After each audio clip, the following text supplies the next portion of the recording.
A economia do Egito Antigo. O que se pode aprender de uma das primeiras economias do mundo? Este é o Visão Libertária, sua fonte de informações descentralizadas e distribuídas. A civilização egípcia foi uma das primeiras formas de sociedade no planeta, e entender como a economia deles funcionava pode nos fornecer boas lições de como funciona a criação e distribuição de riqueza. Além disso, por se tratar de uma das primeiras, é muito mais fácil de entender o que se passava, já que não temos que nos preocupar com coisas como taxa Selic, derivativos ou afrouxamento quantitativo. Antes de prosseguir, é bom lembrar que o que chamamos de Egito Antigo é um período de aproximadamente 3.000 anos, então dizer que a economia no Egito era de um jeito é apenas uma generalização de grande parte da sua história. Afinal de contas, é de se imaginar que a economia do Egito não se manteve imutável durante 3.000 anos. Para se ter uma ideia, a construção das pirâmides ocorreu por volta de 2.500 anos antes de Cristo, enquanto que Cleópatra, a última faraó, morreu no ano 30 antes de Cristo. Ou seja, Cleópatra está mais próxima de nossos dias do que da época em que as pirâmides foram construídas. Para entender como funcionava a economia egípcia, temos que primeiro entender como eram as coisas antes de sua fundação.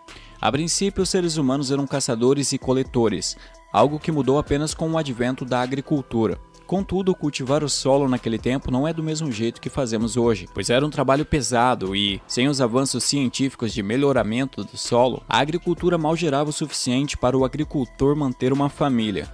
Por isso, as pessoas tendiam a ter muitos filhos, pois gerava mais mão de obra e uma garantia maior de que algum deles iria sobreviver. Por causa disso, todas as pessoas trabalhavam na produção de alimentos. Ter alguém trabalhando em algo como arte era impensável. Ou você trabalhava para ter comida, ou você morria de fome. Porém, em certos lugares próximos de rios e lagos, a situação era mais favorável. Não é nenhuma surpresa que as grandes civilizações surgiram à beira de rios como o Eufrates, o Tigre ou o Nilo. E foi justamente o Nilo que possibilitou o surgimento da civilização egípcia. O Nilo tem estações de cheia bem definidas. A água inundava certas terras e, quando regredia, deixava para trás terras muito férteis para o plantio, o que facilitava o trabalho dos agricultores. Facilitava tanto que permitia que algumas pessoas trabalhassem em ramos completamente separados do cultivo de terras e ainda assim pudessem viver por trocas voluntárias com aqueles que produziam comida. Infelizmente, isso também permitiu que algumas pessoas parasitassem a sociedade através do Estado. Numa sociedade onde pessoas precisam trabalhar muito para terem alguma chance de sobreviver, fica claro que roubar delas significa morte, mas quando essas pessoas podem sobreviver se roubadas pouco, então o roubo sistematizado se torna viável. Mas como isso se dava no Egito Antigo? Primeiramente, pretendo explicar como era estruturada a sociedade egípcia. No topo estava o faraó, que em termos simples era o rei do Egito. Abaixo dele havia os vizires. O Egito poderia ser dividido em dois estados, o Alto Egito, ao norte, próximo do mar Mediterrâneo, e o Baixo Egito, ao sul, próximo das montanhas e dos desertos. Em termos gerais, havia dois vizires que funcionavam como governadores desses dois estados. Além disso, abaixo dos vizires havia os monarcas, que funcionavam como uma espécie de prefeitos das cidades, chamadas de nomos, cerca de 42. Para evitar confusão, chamaremos os vizires de governadores e os monarcas de prefeitos. Abaixo desses governantes havia os oficiais do governo, sacerdotes, escribas e artesãos. Esses seriam os ricos da época. Embora rico seja uma palavra meio forte, já que uma pessoa pobre hoje tem muito mais do que qualquer um desses nobres há 5.000 anos atrás sonhariam em ter. É claro que abaixo deles estavam os cidadãos comuns, fazendeiros e camponeses. Escravos nem entram nessa estrutura porque não eram nem considerados egípcios, embora a estrutura da época permitisse que escravos comprassem a sua liberdade, e existem relatos de ex-escravos se tornando até governantes. Mas vale ressaltar um ponto importante: o faraó era considerado um deus para os egípcios. Não era alguém eleito, nenhum escolhido por Deus, ou sequer havia essa ideia imbecil de contrato social. As pessoas serviam ao faraó porque, se não servissem, ele os iria punir com colheitas ruins ou epidemias. Claro que algumas pessoas não caíam nessa lorota, mas a grosso modo, o povo fazia o que o governo mandava por causa de um temor religioso. Por causa disso, o faraó era dono de todas as terras cultiváveis ao longo do Nilo. As pessoas trabalhavam e recebiam por isso, mas toda a produção era estocada no templo da cidade. Lembre-se que religião e governo era a mesma coisa na época. Porém, a moeda utilizada no Egito não era o ouro. Na verdade, o ouro era usado como matéria-prima para a arte e para trocas com outros povos. Os egípcios pagavam os salários em grãos, especialmente trigo e cevada. Tal fato fazia muito sentido, já que era difícil de se obter naquela época, era divisível e servia de alimento, então você poderia literalmente viver de comer o seu salário. Os grãos eram medidos em debens, algo em torno de 91 gramas, e os trabalhadores recebiam aproximadamente 200 quilos de grãos por mês. Apenas para fins de comparação, uma camisa custava cerca de 68 gramas de grãos, enquanto que uma vaca custava quase 13 quilos de grãos. Mas se os salários eram pagos em grãos, como eram os impostos? Toda a taxação era feita através dos grãos, o que seria algo próximo ao imposto de renda nos tempos modernos. Entretanto, eles eram cobrados de forma diferente. Os egípcios não iam até o templo preencher um formulário declarando quantas sacas de trigo eles tinham. Não, nada disso. Um cobrador geralmente acompanhado de um escriba, caso ele não soubesse ler e escrever, e alguns guardas iam de casa em casa, invadindo e tomando para si o que achavam ser devido. Claro que nos dias atuais isso não seria possível. Pegaria muito mal os oficiais do governo invadindo as casas das pessoas para cobrar impostos. Além disso, imagine ter que pagar cobradores o suficiente para ir em todas as casas do Brasil. Fora que seria muito mais fácil se esquivar desse imposto.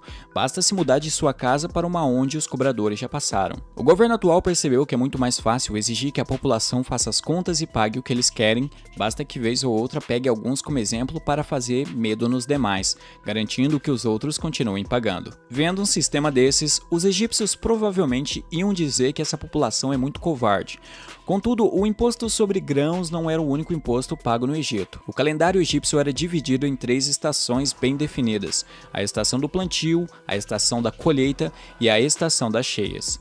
Durante as estações de plantio e colheita, é bem óbvio o que as pessoas faziam. Mas e durante a estação das cheias? Nessa época era pago um outro tipo de imposto, o imposto em trabalho. Esse sistema de trabalhos forçados, conhecido pela palavra francesa café, era uma forma de governo construir suas obras faraônicas. Sim, faraônicas no sentido literal da palavra. Todos eram obrigados a trabalhar um certo número de dias para o governo como forma de imposto. Sabe aquela conversa manjada dos estatistas dizendo que temos que pagar impostos porque precisamos de estradas? Os egípcios literalmente eram obrigados a construir as suas estradas. Permita-me expor as diferenças entre esse sistema e o atual. Hoje em dia as pessoas trabalham naquilo que fazem bem e ganham dinheiro com isso. Aí vem o governo e pega parte desse valor para, teoricamente, financiar, dentre outras coisas, a construção de estradas. Isso permite a especialização das pessoas e, quando passam a fazer algo ainda melhor, ganham mais por isso. Portanto, o governo também é capaz de roubar mais. No sistema de trabalhos forçados, um agricultor teria que construir uma estrada, algo que ele não sabe fazer, e demoraria um pouco para se acostumar e ter uma produtividade mais aceitável. No critério corrupção, ambos são iguais. Em ambos os casos, os oficiais tendem a se esquecer de cobrar dos amigos do rei, bem como nada impede aquele suborno para que o oficial faça vista grossa ou, no caso do Egito Antigo, te aloque para um trabalho mais fácil. Mas no critério tempo temos uma semelhança interessante. Claro que, pela ausência de tecnologia, levava muito mais tempo para os egípcios fazerem 1 quilômetro de estrada. Todavia, como eles eram obrigados a trabalhar por um número de dias, pouco importava quanto tempo a obra levaria para ser concluída. Se terminarem logo, apenas vão ter que iniciar outra. Mas a nossa situação não é melhor. Quantas obras paradas ou que já existem há mais de um ano tem na sua cidade? Essa demora é porque quanto mais demorado for a obra, mais chance o governo tem de desviar dinheiro, dizendo que a obra está atrasada e que precisa de mais recursos para terminar logo. Dessa forma, em ambos os casos, o incentivo é para demorar o máximo possível. Já no caso da qualidade, a coisa muda de figura. No caso egípcio, as pessoas eram obrigadas a construir estradas que iriam beneficiar a população da cidade e ficariam de herança para seus filhos. E já que são obrigados a trabalhar nelas, o incentivo era para fazer na melhor qualidade possível. Muito diferente de hoje em dia, onde as empreiteiras contratadas pelo Estado não estão nem aí para a qualidade. O valor superfaturado será embolsado ainda que a obra final fique de péssima qualidade. Além do mais, usando materiais ruins, eles podem economizar. Além do que, caso a obra apresente defeitos, eles serão contratados para consertar, ganhando ainda mais dinheiro no processo. Veja bem, não estou dizendo que o sistema de trabalho forçado é melhor, apenas estou demonstrando as diferenças entre ambos os sistemas. Imposto ser roubo já é um progresso do sistema antigo, onde imposto era escravidão. literalmente. Só a título de curiosidade, esse sistema de trabalhos forçados foi abolido em 1890, pouco mais de 100 anos atrás, de modo que não é algo tão distante quanto a maioria pode pensar. Mas nem tudo naquela sociedade era pior do que o sistema atual. Por exemplo, o sistema de justiça era menos burocrático e mais rápido do que o atual. Suponha que houvesse uma disputa entre dois camponeses. Eles levariam tal disputa ao Kembet, algo que seria como um tribunal composto de anciões locais. Essas disputas não eram resolvidas através de leis e códigos, mas pelo senso comum e pela busca de justiça. Qualquer um que tivesse uma ideia de como solucionar o conflito melhor poderia propor para os demais e eles iriam analisar se era realmente uma forma mais justa de resolver o problema. Já para casos maiores havia o grande Kembet, que era comandado pelo faraó em pessoa. Na verdade, qualquer pessoa poderia processar até mesmo um governador, com exceção do faraó, já que por ser um deus, ele não comete erros. E seu caso seria julgado pelo faraó como se fossem duas pessoas comuns. Claro que o sistema não era perfeito, as chances de um camponês contra um prefeito ou governador eram pequenas, mas existiam. Tente processar um presidente ou senador hoje, ou melhor ainda, um ministro do Supremo. Eles vão rir da sua cara. Quando eu digo pessoas no Antigo Egito, me refiro a homens e mulheres. Ambos podiam comprar, vender, casar, se divorciar, fazer contratos, receber heranças e, acima de tudo, ter propriedade privada. Mulheres tinham os mesmos direitos dos homens, tanto que o último faraó do Egito foi uma mulher, a famosa Cleópatra. Na verdade, a propriedade privada dos egípcios era tão defendida que, caso alguém fosse assaltado, desde que comprovado o crime, era dever do Estado pagar de volta tudo que foi levado, ainda que o criminoso não fosse descoberto ou fugisse, já que o Estado havia falhado em prover a segurança adequada aos seus cidadãos. Agora eu lhe pergunto, quando você teve algum pertence roubado, o Estado teve de devolver ou reparar o dano?